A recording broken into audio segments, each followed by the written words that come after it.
saya pertama kali mecahin rekor tuh di 2021 waktu 5:25. Oke. Habis itu dipecahin langsung sama Fredrik, Kak. Teman-teman saya yang sudah nggak manjat itu pada nyesel karena saya bisa sampai bisa kuliah gitu. Coba kalau nggak dipanjat tebing saya mungkin jadi anak-anak yang nggak jelas gitu. Halo Sport Friends, jumpa bareng aku Yohana Margareta kali ini di Metro Sport Podcast. Dan spesial buat teman-teman semuanya, akan ada tamu spesial yaitu 2 Spider-Man Indonesia yang baru-baru ini sudah menelurkan banyak sekali medali emas di kancah kejuaraan nasional dan juga internasional. Siapakah mereka? Langsung saja perkenalkan, sudah hadir bareng aku kali ini adalah Fredrik Leonardo dan Kiromal Kadibin. Hai guys, tepuk tangan dong. Serunya ya. Nah, apakah ada teman-teman Sports Friends yang belum tahu ini ya bocorannya? Yaitu Kiromal Katibin. Ia adalah atlet panjat tebing tercepat saat ini, memecahkan rekor dunia atau bisa dibilang nih manusia tercepat di dunia asal Indonesia dengan kecepatan 5,10 detik untuk ketinggian 15 meter. Wow, luar biasa. Kiki ya. Panggilannya Hai Kiki, keren banget. Dan juga ada Fredrik Leonardo, yaitu memenangkan medali emas Climbing World Cup International Federation Sport Climbing 2022 di USA dengan perolehan waktu tercepatnya 5,20 detik untuk 15 meter ketinggian. Wow, keren sekali. Boleh tepuk tangannya lebih kencang untuk diri sendiri?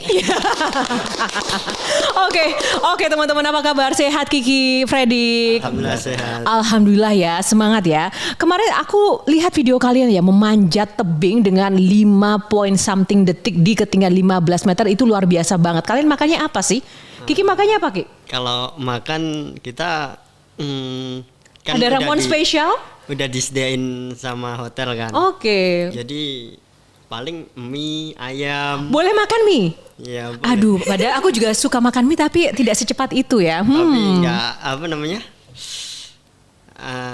kadang-kadang doang kan makan mie gitu. Oh, tapi diet nggak? By the way teman-teman sport podcast. Jadi ini tuh teman-teman di penampakan di depan saya tuh mereka orang-orang yang sangat fit, slim, lean, dan tentunya banyak latihan setiap hari. Benar demikian ya, Fredrik? Latihannya kalau setiap hari itu apa sih? Kalian setiap hari ngapain? Kok bisa menjadi manusia tercepat untuk panjat tebing ini? Yang pasti kita latihannya spesifik ya, khususnya di bagian lengan dan juga tungkai gitu. Jadi kita hari-harinya pull up gitu, squat, yang manjat speed juga kita melakukan drill gitu. Nah itu sebenarnya juga setiap hari aku di gym juga kayak gitu ya. Tapi kenapa nggak bisa kayak gitu ya? Tapi by the way teman-teman semuanya, Sport Friends, ini kalau si Kiki ini asalnya dari Batang, Jawa Tengah, dan kalau Fredrik dari Pontianak, Kalimantan Barat. Jadi intinya mereka ini adalah anak-anak daerah dari kota kecil yang memiliki prestasi besar. Tepuk tangan lagi dong. Yeah. Oke, sekarang kita pengen tahu nih kejuaraan terakhir. Kita ke Kiki nih. Ki, apa sih kejuaraan terakhir kemarin tuh yang sudah kamu ikutin, dan juga itu kategori apa sebenarnya yang kamu pecahkan rekornya itu? Kejuaraan terakhir saya itu di Salt Lake City, Kak. Jadi kebetulan saya kan pecah rekor tuh. Memecahkan rekor sendiri ya? Rekor sendiri kan. Nah, dari berapa ke berapa? Kita dari 5:17 itu di Korea Selatan. Terus dipecahin kemarin di Amerika. Itu di Amerika itu ada 2 seri, Kak. Jadi yang pertama itu tanggal 20. Nah, kebetulan di tanggal 20 itu kondisi cuacanya sangat dingin. Jadi kita tampilnya kurang maksimal gitu. Tapi alhamdulillah kita masih bisa mempertahankan medali emas. Oke, jadi memang tantangan terbesar itu masalah faktor cuaca ya? Iya, betul. Itu berlaku bagi seluruh atlet atau memang kamu aja yang anti dingin? Kalau itu semua atlet ya. Oh ya, memang seperti itu. Itu bisa membuat badan atau berpengaruh pada fisiknya seperti apa sih? Kalau itu kayak jarinya kaku gitu kan, Kak. Jadi karena kita kekuatan tangan gitu sangat mengganggu. Sangat mengganggu, tapi tetap aja ya rekor kamu terbaik ya, memecahkan rekor sendiri. Jadi sudah berapa tahun ini juara bertahan di rekor tercepat sebagai manusia tercepat di dunia loh. Oh my god, Sport Friends, ini manusia tercepat di dunia loh. Ini nggak mengada-ngada ini. Sudah berapa tahun? Kalau rekor itu saya pertama kali mecahin rekor tuh di 2021 Kak. Jadi sebelumnya kan rekor itu dipegang oleh atlet Iran Oke. dengan waktu 5:48 tuh. Terus saya pecahin Pecah telur. waktu 5:25. Oke. Habis itu dipecahin langsung sama Fredrik Kak. Oh Fredrik, wow. Oh Indonesian final. Sama Fredrik dulu. Saya dulu kan Kamu? 5:25. Terus Fredrik? sama Fredrik 5:20. 5:20. Terus sekarang kamu lagi? Di Korea kemarin saya 5:17. Habis itu pecahin saya lagi. Oh, ambi ya. Tapi bagus, positif soalnya. Nah, ini Fredrik ini kan juga termasuk sahabat, tapi juga di bidang yang sama sebagai kompetitor juga, saling memecahkan, tapi tidak memecahkan keharmonisan kalian kan di dunia nyata. Fredrik gimana nih? Kalau melihat pertemanan di dunia olahraga dalam bidang yang sama ini, itu benar-benar menjadi support kamu atau wah kompetisi ini, kompetitor banget nih si Kiki ini, atau gimana kamu bisa kemudian bersaing dengan dia? Ya kalau menyikapinya saya Kiromal Katibin ini yang membantu saya dalam fokus gitu ya. Oh. Iya, karena saya sadar gitu bahwa nggak selamanya kita ini bisa tampil maksimal, bisa jadi Kiromal ini bantu saya buat jaga, buat tetap semangat gitu, tetap ingat latihan keras gitu. Memangnya kamu pernah nggak semangat atau pernah down sehingga harus disemangati? Ya kalau misal lagi capek, kadang kalau misalnya memang lagi ada kendala seperti cedera gitu ya, kadang kita mikir nggak terlalu ngotot gitu. Tapi kalau kita lihat di latihan, lihat penampilan Katibin ya jadi kayak kepacu lagi kita buat latihan lebih maksimal gitu. Oh seperti itu. Sebenarnya tantangan terbesar itu apa ya namanya? Apa sih? Misalnya potensi-potensi sebagai atlet panjat tebing ya, cederanya itu yang paling parah itu apa? Pernah mengalami apa? Kalau saya pribadi sih cedera yang berat belum ya, tapi paling sering itu kuku patah gitu, kayak jarinya sobek seperti kapalan. Encok enggak? Kalau encok enggak itu aku sih ya kan. Kalau Kiki apa? Pernah mengalami pengalaman paling buruk kalau enggak? Kita itu seringnya ini jari tipis gitu. Jari tipis tuh permukaan jarinya mengikis gitu ya? Jadi kan karena kita kecepatan gitu sering pegang poin, jadi kita kadang kalau latihan malah di plester Kak jarinya. Oh wow. Biar kan nggak sakit gitu. Ya kadang juga dilem gitu jarinya. Dilem? Iya, di bagian ini sela-sela kuku itu. Dilem pakai lem apa? Alteco gitu. Lem Alteco? Iya. Kenapa memilih lem Alteco? Ya karena bisa memberikan lapisan gitu ya. Kaku gitu ya. Gitu. Jadi nggak langsung poin, kita nyebutnya poin batunya itu poin ya. Jadi nggak langsung kontak langsung ke kulit kita gitu. Itu efektif ya? Efektif. Dan selalu melakukan itu kah atau di momen-momen tertentu? Kadang-kadang aja kalau memang kita lagi program yang drillingnya banyak, pengulangan repetisinya gitu, kita kadang pakai. Oh wow, ini menarik sekali. Oke, sebelum nanti mendalam masalah apa ya namanya tantangan-tantangan terbesar ya.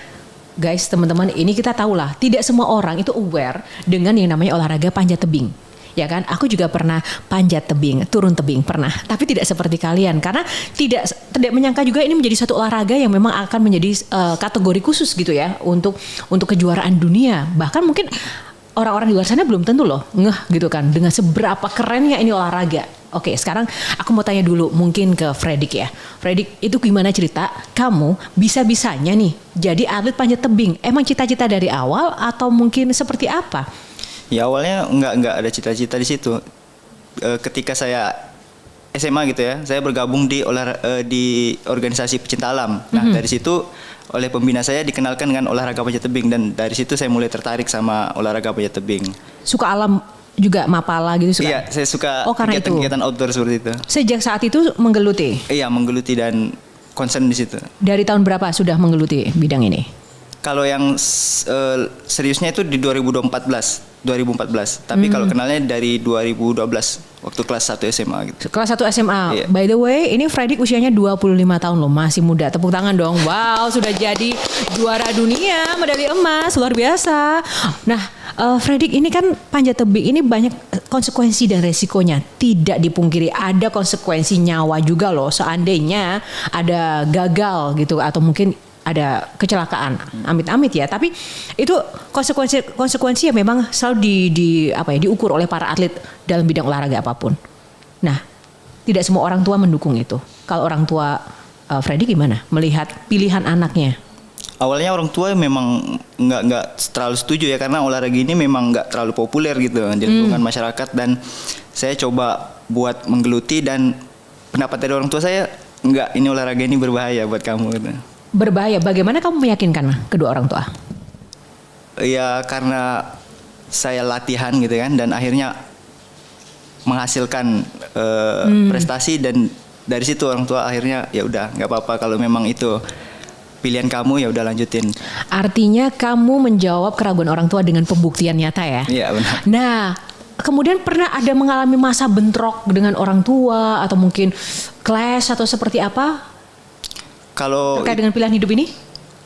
Kalau sampai itu enggak sih, paling cuma kayak mengingatkan gitu, kayak mengingatkan ngapain sih olahraga kayak gini. Dan kamu tetap ngeyel ya, walaupun ngeyelnya hasilnya positif juga. Iya. Jadi intinya sport friends, ngeyel itu kadang perlu, tapi harus bertanggung jawab, ya kan? Kalau Freddy ini kan ngeyel, iya, udah kelihatan kok ini keras kepala ya kan anaknya. Tapi keras kepalanya ini membuahkan hasil nyata suatu prestasi. Oke, karena ya namanya orang tua wajar lah ya khawatir sama anaknya. Terus kemudian ketika melihat kamu sekarang seperti ini, apa pesan orang tua? Kan wah, oke nih anakku udah berprestasi, tapi nanti gimana nih masa depan? Apalagi kalau misalnya atlet ya, itu kan pasti banyak kekhawatiran dong. Nanti besok aku akan jadi apa, seperti apa? Ada tidak kekhawatiran seperti itu? Enggak, kalau sekarang mereka udah 100% dukung gitu ya. Ya, karena udah memberikan yang terbaik gitu buat bangsa dan negara ini. Wow, cool. jadi sebuah kebanggaan juga kan buat dari keluarga gitu. Jadi ya dukung-dukung aja, nanti buat masalah kedepannya juga nggak terlalu gimana sih. Oke. Ada aja. Om tante, saya juga turut bangga loh. Putranya luar biasa sekali. Se-Indonesia sangat bangga padanya. Dan langsung kalau Kiki gimana orang tuanya menyikapi? Tunggu, sebelum orang tua, awalnya dulu gimana nih Kiki? Bisa kemudian memilih panjat tebing. Kamu suka hobi panjat pagar, panjat pinang atau gimana? Kalau saya dulu ini Kak, jadi sering main kan sama teman-teman. Masa sih Dek?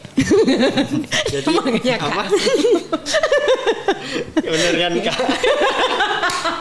Jadi Okay. Saya tuh dulu sering manjat-manjat pohon gitu Kak. Ambil passion buah. Ya manjat pohon. Ngapain, nyolong atau gimana? Ya bisa ayo. Gitu. Oh my god. Enggak. Menarik nih. Kamu menyuri apa? Ya mangga. Kalau ada mangga, jambu gitu Kak. Namanya orang kampung Kak. Jadi kalau enak aja, orang kampung gak semuanya nyuri mangga ya. Awas, ini juga orang kampung juga nih. Terus habis itu daripada kita mainnya nggak jelas gitu kan, dikenalin sama dapat hidayah panjat tebing ya. Siapa yang mengenalkan? Kebetulan ini deket rumah, cuma 50 meter tuh dari rumah. Ada apa? Ada sarana panjat tebing. Oke. Terus ikut coba-coba doang kan. Habis itu latihan manjat 2 kali, terus main lagi, nagih main ke gitu sawah lagi gitu. Oh gitu, jadi nagih ya. Oke, tiap hari tuh. Iya, terus balik lagi ke situ, terus baru itu dikenalin ke prestasi Kak. Jadi awal itu kan saya manjat 2008 tuh. Nah 2009-nya udah dikenalin sama prestasi. Jadi prestasi itu apa sih? Diikutin perlombaan gitu kan. Dan kebetulan saya mengikuti pertama itu kompetisi langsung juara Kak. Langsung juara. Ya. Habis itu juara terus ikut pelatnas. Iya gitu. Tapi butuh berapa tahun tuh masuk? Berapa tahun butuhnya? Dari 2009 tuh. Saya masuk pelatnas 2018. Jadi total kamu menggeluti dunia panjat tebing secara profesional itu sudah berapa lama? Kurang lebih 15 tahun. Wow, 15 tahun. Padahal kamu sekarang usianya masih 21 tahun. Iya. Iya kan? 21 tahun dikurangi 15 tahun. 6 tahun. Jadi 6 tahun tuh kamu ya udah menikmati kehidupan ala anak normal. Habis itu kemudian kamu udah jadi atlet begitu ya. Iya. Wow, keren banget, cool. Kamu merasa masa mudamu itu terenggut tidak ketika kamu memilih jalan hidup menjadi atlet panjat tebing ini? Atau memang ini ya udah part of your life? Kalau saya sendiri sih udah seneng gitu, udah jadi hobi kan. Oke, jadi benar-benar melakukan apa yang benar-benar dicintai ya? Iya betul Kak. Nah, tapi ya ketika kalian menjadi atlet panjat tebing kan banyak konsekuensi. Kalian harus disiplin, kalian harus menyediakan waktu untuk latihan, nggak boleh begini, nggak boleh begitu. Kehidupannya nggak biasa. Nah itu bagaimana kalian menyeimbangkan agar kalian juga tetap bisa menikmati hidup? Kalau kamu Ki gimana Ki? Nah, kalau saya sendiri sih kita kan udah berkorban untuk keluarga gitu kan ya Kak. Jadi kita berlatih di sini juga udah ninggalin temen gitu kan, masa-masa bermain. Tapi kita di sini juga berlatih tuh kayak ada keluarga di sini, keluarga kedua gitu. Jadi kayak Fredrik juga udah kayak keluarga Saudara. saya. Gitu. Iya.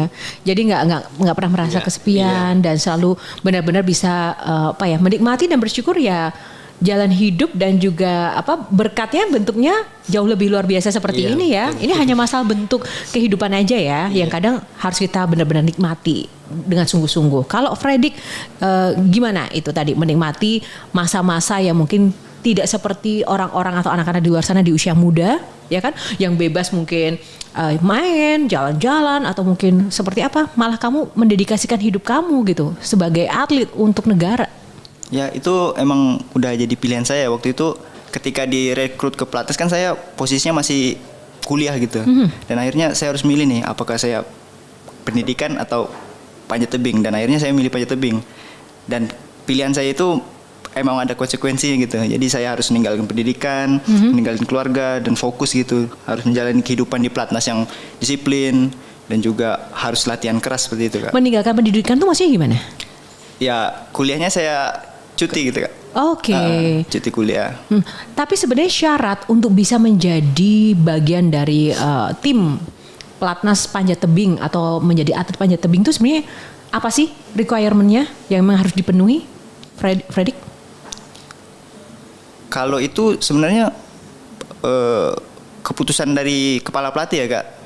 Jadi yang pasti sih secara kemampuan dan secara mentalitas tuh memenuhi kriteria untuk menjadi atlet Platnas gitu. Mental yang seperti apa yang harus dipenuhi nih? Kita ngomongin mental suka nih aku. Coba, mental seperti apa yang harus dipenuhi? Ya mental, kalau kita nyebutnya sih mental juara gitu. Mental berlatih dan bertanding. Disiplin ya? Disiplin. Mental juara itu harus ada ya? Iya, harus siap lahap segala program yang dikasih sama pelatih. Kamu kayak gitu? Ya pasti karena Pastilah namanya juara ya. Kalau nggak mungkin juara. Oke, kalau Kiki, apa yang memang harus dipenuhi dan dituntut dari kamu gitu kan, khususnya untuk bisa masuk tim dan menjadi andalan tuh apa? Yang pertama ya kita harus semangat kan berlatih kan. Jadi kita tuh untuk mencapai di tim Platnas itu nggak gampang. Jadi emang dari daerah terus seleksi ke ke nasional gitu kan.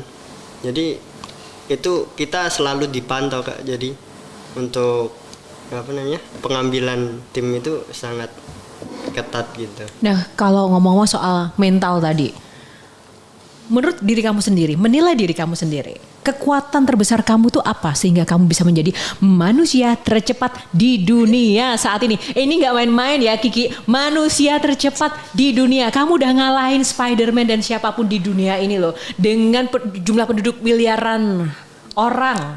Itu luar biasa, nggak main-main. Apa kekuatan terbesar yang kamu sadari kamu miliki? Kalau saya berpikir malah gimana caranya setiap hari itu menjadi yang terbaik Kak. Nah, jadi emang saya memecahkan rekor 5-10. Tapi saya masih punya keinginan untuk lebih mempertajam lagi. Mempertajam lagi. Ada target khusus yang? Target saya 499 Kak. 499. Normalnya tuh sebenarnya ada nggak sih standar normal yang memang untuk ukuran manusia ya, bukan untuk ukuran alien itu ya kan? Itu sekian, itu ada? Kalau standar belum sih. Belum ada. Tapi kalau dulu tuh kayak susah banget 548 tuh kayak bisa nggak gitu dipecahin gitu kan. Ada atlet lain selain kamu yang dulu mungkin yang pernah memecahkan rekor lebih cepat dari kamu? Ada? Belum. Kamu berarti yang tercepat dalam sejarah kehidupan dunia ini? Kalau di apa namanya? Di apa namanya? Di apa Di yuk? catatan rekor itu baru saya. Wow, tepuk tangan lagi dong. Tapi kalau di latihan mungkin udah ada yang lebih kenceng ya kak. Oke. Saya sendiri di latihan dapat 505. Oke, wow, itu tetap luar biasa. Ini kompetitor atau atlet dari mana yang menurut kamu itu paling susah atau penantang terberat? Untuk itu yang pertama Rusia tuh, negara Rusia, terus dari Cina sendiri. Jadi speed itu pertama kali yang ngadain negara Cina. Oke, Tiongkok ya. Apa namanya? Persaingannya ketat. Emang karakter atlet-atlet Rusia dan Tiongkok tuh seperti apa sih dibandingkan dengan atlet-atlet Indonesia? Kalau karakternya mungkin lebih tinggi ya mereka. Oke, itu berpengaruhkah tinggi badan untuk panjat tebing? Kalau tinggi badan kita nggak terlalu sih kak, soalnya Indonesia kecil-kecil tapi lincah kan. Weh, kecil-kecil cabai rawit, iya dong. Kayak mereka. Ya, kayak Kiki dan Fredrik, iya nih bener sih teman-teman semuanya ya. Seperti yang dapat kalian lihat Sport Friends, mereka ini kecil-kecil cabai rawit memang. Oke, jadi ya, yang saat ini dimanapun Anda berada, yang mungkin merasa tidak percaya diri dengan tinggi badannya, jangan pernah putus asa. Siapa tahu bisa menjadi atlet panjat tebing ya kan. Oke, lanjutkan. Terus jadi mereka lebih ke tinggi badan. Selain tinggi badan apa nih keunggulan dari atlet-atlet luar negeri? Keunggulannya ya mungkin Aku tahu kamu susah menjawab karena aku tahu kamu pasti membatin ya nggak ada ya kayak aku inilah sebenarnya yang terbaik gitu ya.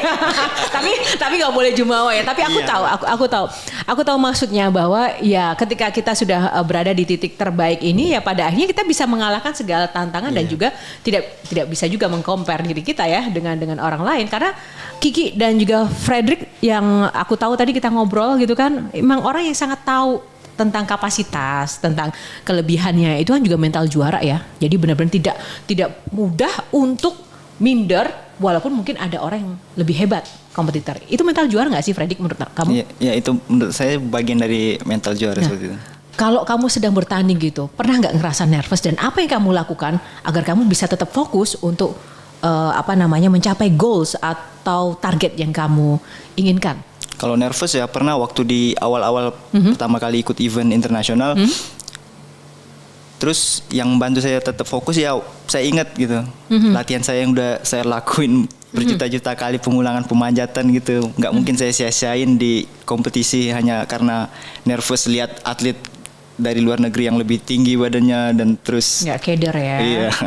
Ini bagus. Ada nggak yang menginspirasi kamu dalam menjalani profesi ini? Nah itu dia. Jadi awal ketika kenal sama olahraga panjat tebing ini yang saya lihat tuh ada sosok pemanjat Indonesia gitu yang udah bertanding di level internasional. Siapakah dia? Ya, dia senior saya Aspar Jailolo deh kak. Oke. Aspar Jailolo. Dia memang udah jadi pemanjat pertama kali yang mungkin ikut World Cup dan juga meraih medali gitu. Jadi saya terinspirasi dan termotivasi oleh beliau gitu. Dia ikonik banget orangnya. Ketemu dan ngobrol pernah? Kita satu tim. Iya, Tim. Terus ketika kemudian Kiki juga adore atau juga inspirasinya sama. Iya betul sama. Nah, apa pesan yang disampaikan oleh sang inspirator itu kepada kalian agar tetap bisa jaya sebagai anak muda Indonesia yang berprestasi? Wow. Apa Ki? Kalau dia selalu selalu ngomong umur boleh tua tapi semangat tetap ini. Ini dia, ini quotesnya nggak boleh. Ini aku suka.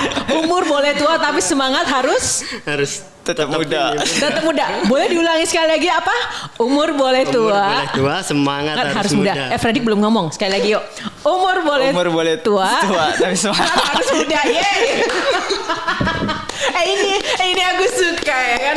Iya, aku setuju banget ya. Jadi artinya kan sekarang orang tuh kadang melihat bahwa profesi sebagai atlet itu kadang membuat banyak anak-anak yang bertalenta di luar sana itu kemudian berpikir ulang nanti karir aku gimana karena kalau udah masuk ke dunia olahraga itu kan ada batasan waktu bukan apa-apa karena masalah fisik dan usia Nah, tapi kan aku percaya ya, ini kalau kalian gimana?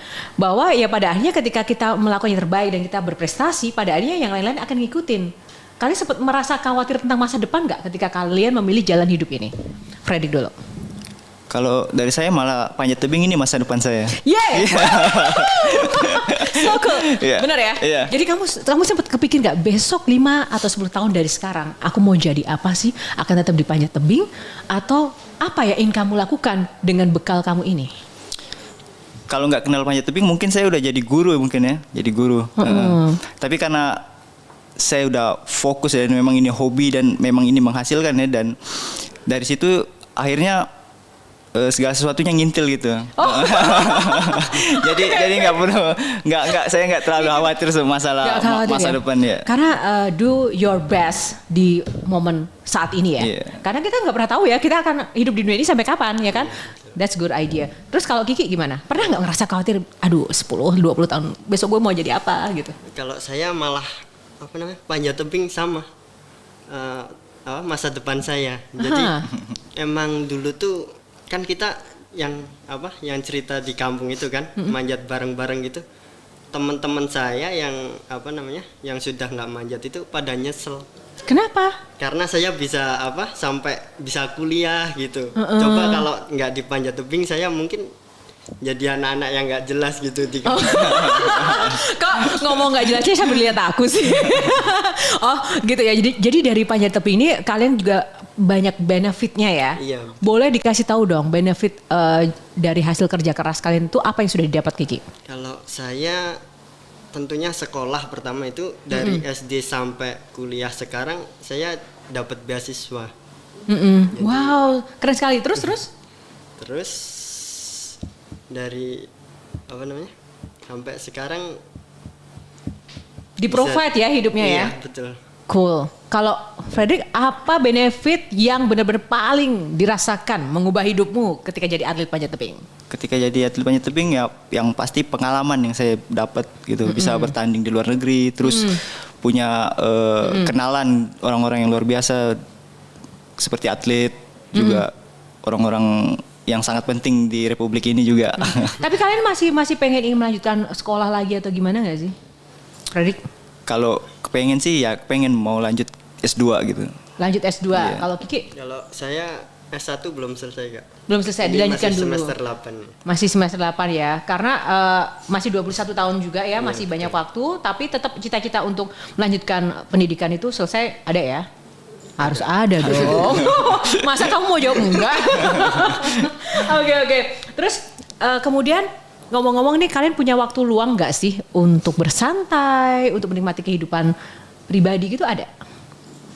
Kalau bersantai tetap di hari libur kita memang maksimalin gitu buat kata anak-anaknya mungkin me time gitu. Me time. Anak jaksel banget ya. Kiki juga ya ada. Nah tapi guys, apa sih sebenarnya yang membuat atlet panjat tebing Indonesia ini lebih keren, lebih cepat untuk kategori speed dibandingkan atlet-atlet lain? Kekuatannya tuh di mana? Karena ini penting banget untuk kita tahu ya. Karena kadang kan kita itu tadi kembali pada merasa inferior gitu loh, ya kan? Dengan kapasitas dan kualitas atlet sendiri, anak-anak sendiri. Padahal kalian sudah membuktikan, mematahkan stigma itu. Kalian hebat, anak Indonesia dari daerah pula. Apa nggak bangga? Apa kelebihan atlet kita dibandingkan yang lainnya? Fredrik? Kelebihannya karena kita memang udah konsen. Udah konsen kita di pelatnas gitu, kita memang disiapkan untuk latihan gitu. Jadi nggak ada waktu buat main-main lagi gitu. Gitu. Kayak militer ya. Iya. Oh, gitu ya Ki ya. Iya betul. Kalau ngomong-ngomong masalah mimpi dan juga cita-cita nih, ada nggak sih target-target khusus yang ingin kalian capai gitu dalam profesi ini? Ada nggak? Target saya sebagai atlet ya pengen banget gitu, pengen banget meraih medali emas di Olimpiade, karena itu merupakan prestasi tertinggi gitu buat atlet gitu, sebuah kebanggaan. Terus kalau Kiki? Saya sendiri sama. Jadi target utama itu Olimpiade 2024 itu medali emas. Dan kedepannya mungkin saya kalau target pribadinya ingin jadi pengusaha gitu kan. Ingin jadi pengusaha. Oh, keren juga loh. Tapi Tapi ngomong-ngomong katanya nih ya kan, katanya Pak Presiden Joko Widodo mampir ke rumahnya Kiki ya. Bener nggak? Boleh diceritain kapan dan ngapain kok Presiden Jokowi ke rumahnya Kiki? Itu beritanya Kak, tapi belum tahu juga sih. Nggak hubungin orang di rumah? Saya juga nggak dikabarin gitu. Tapi sempat dikirimin fotonya ya, ada di Iya. rumah Kiki. Iya. Ya berarti kalau ada fotonya bener kali Ki. Tapi memang belum sempat ini ya, hubungin keluarga. Iya, belum sempet. Oh gitu ya. Berarti itu memang, apakah mungkin ada saudaraan atau kenal sama presiden? Atau memang karena prestasi luar biasa ini ya presiden datang ke sana ya? Itu kebetulan ada acara di Batang, kunjungan kerja gitu. Jadi Oh mungkin gitu. pas banget. Siapa yang kasih info pertama kalau presiden di rumahnya Kiki? Malah ini siapa? Orang lain.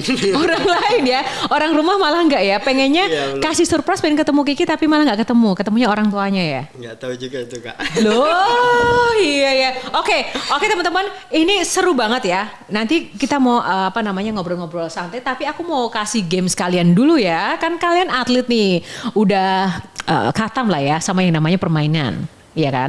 Nah ini kita saat ini pengennya mainnya tebak-tebakan. Sebenarnya tidak tebak-tebakan sih, aku pengen kalian, karena kalian ada kategorinya speed, jadi ini kita mau jawab pertanyaan aku dengan speed yang cepat. Speed question. Speed question. Jadi jawab pertanyaan aku dengan cepat. Apapun yang aku tanyakan jawab saja. Harus cepat ya. Kalau siapa yang paling cepat dia yang dapat. Dapat apa nanti biarlah produser aku yang akan memberikan hadiah untuk kalian, bukan aku ya. Oke. Speed question ya. Secepat apa kalian bisa menjawab pertanyaan? Apa saja loh pertanyaannya ya, harus dijawab. Jujur ya. Jujur. Oke, santai dulu nih. Frederick dulu ya. Spiderman atau Batman? Spiderman. Spiderman, Superman? Spiderman. Nyontek. Tim bubur diaduk atau tidak diaduk? Diaduk. Diaduk. Tim bubur diaduk atau tidak diaduk? Diaduk. Diaduk. Jomblo atau jadian? Jadian. Jomblo atau jadian? Jadian. Oke. Nonton film atau dengerin musik? Film. Film atau musik? Oke. Hobi olahraga lainnya selain panjat tebing? Sepeda. Kamu, Kiki? Apa? Oke, pas, gagal. Ritual yang dilakukan sebelum lomba panjat tebing? Dengerin musik. Pemanasan. Pemanasan apa?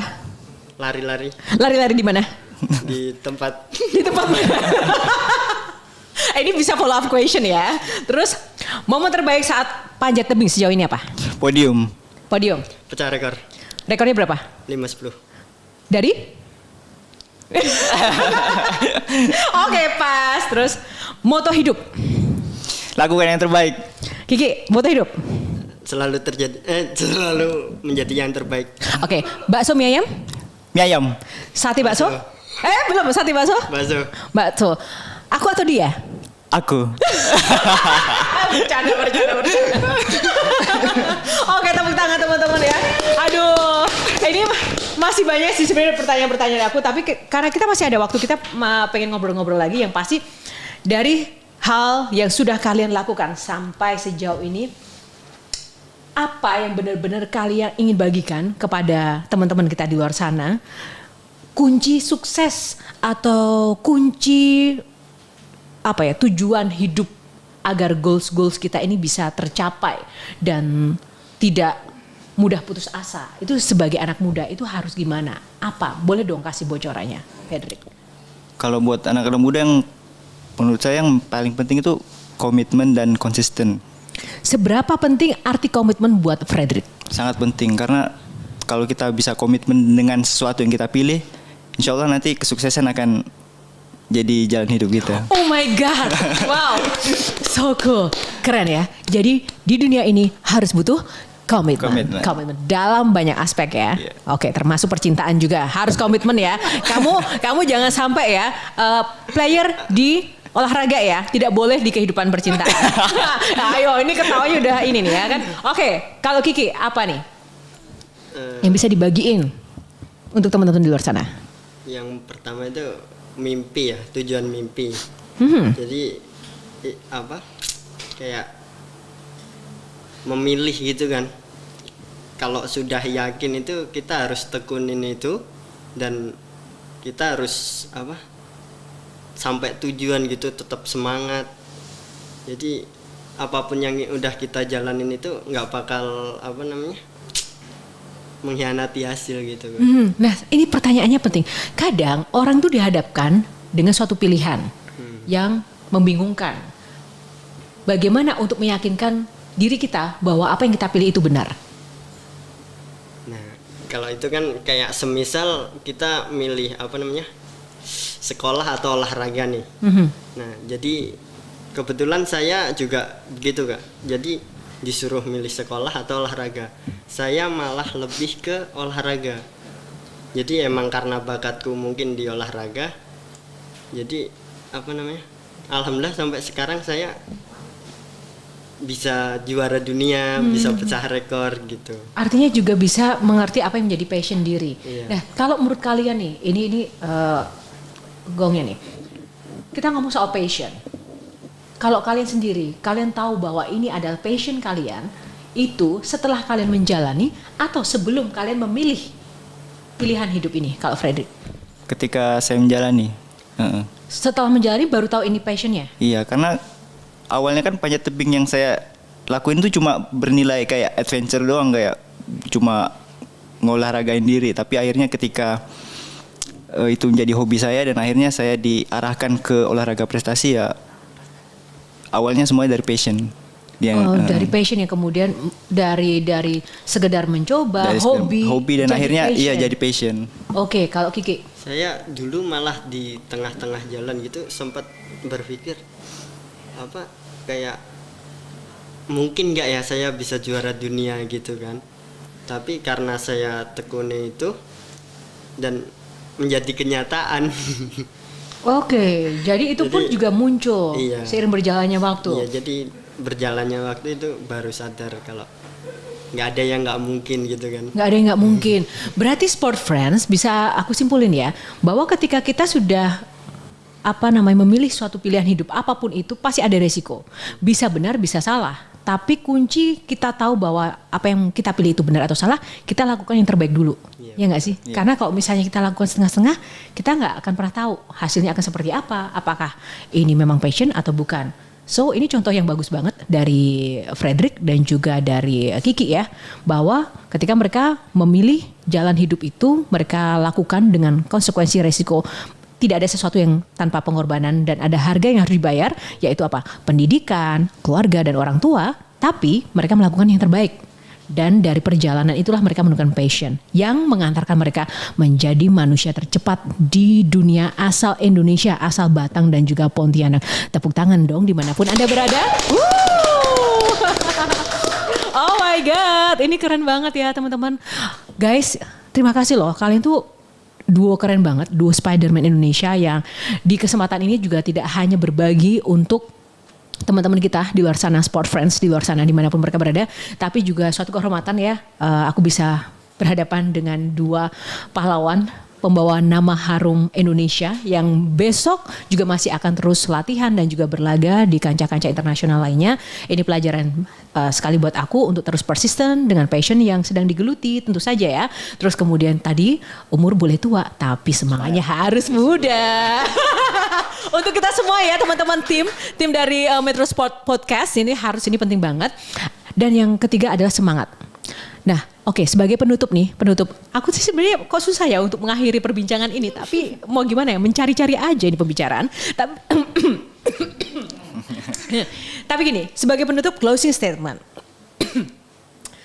Bagaimana caranya agar kita tetap memiliki semangat dalam keadaan apapun, suka maupun duka, agar kita tetap bisa melangkah maju tapi tidak mundur.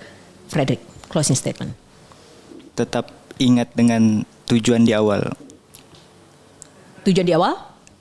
Harus tercapai agar kita tetap konsisten melaksanakan apa yang telah kita mulai. Oke, terakhir, kamu melakukan ini semua untuk siapa?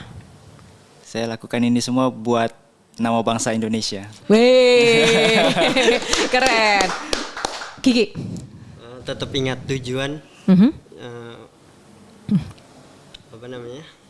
Tetap semangat ya. Untuk untuk siapa kamu berjuang berdarah-darah seperti ini? Adakah orang, adakah sosok atau siapa yang menjadi goals untuk kamu banggakan? Kalau saya orang tua. Untuk Dan? orang tua dan negara ini. Weh, oh my god. Terus ada lagi yang ingin disampaikan? Mungkin terima kasih udah mendoakan kami semua sehingga kami bisa tampil maksimal dan bisa bertahan di juara dunia dan semoga kita bisa mendapat medali emas di Olimpiade Paris 2024. Amin. Wow, amin, luar biasa sekali. Terima kasih ya teman-teman, Kiki dan juga Fredrik untuk waktunya sudah bergabung dalam Metro Sport Podcast, dan ini kesempatan yang istimewa buat kami semua dimanapun kalian berada. Yang pasti kami akan selalu mengawal pergerakan kalian menjadi juara dimanapun dan kapanpun, dan kalau menang jangan lupa undang-undang kita juga ya. Nanti ingat ya, jangan sombong ya kalau nanti diajak ngobrol lagi ya bersama Metro Sport Podcast, oke? Siap gak? Siap. Oke. Ini komitmen ya. Awas ya nanti kalau kita telepon, ini siapa sih? Oh, Yohana. Oh no, awas ya. Komitmen. Freddy kamu bilang komitmen, Kiki komitmen ya. Kita harus jaga komitmen untuk saling mendukung satu sama lain. Oke, terima kasih waktunya teman-teman dan juga Sport Friends. Ini tadi ada perbincangan seru bareng duo Spiderman yang luar biasa, atlet panjat tebing Indonesia, Fredrik dan juga Kiki, yang tentu saja kita harus doakan mereka sama-sama untuk terus sukses, berjaya, segala impian dan tujuan hidup yang mulia yang ada dalam benak mereka bisa terkabul, dan juga orang tua dan keluarga mereka turut berbangga, bangsa Indonesia berbangga, semuanya sehat untuk mensupport segala langkah yang diinginkan karena kerja keras mereka sangat-sangat wow, luar biasa sekali. Dan semoga perbincangan ini juga menginspirasi Sport Friends dimanapun Anda berada. Dan saya Yohana Margareta, undur diri dulu ya. Sampai ketemu dalam Metro Sport Podcast selanjutnya. Bye-bye. Semangat. Woo! Thank you guys. Thank you.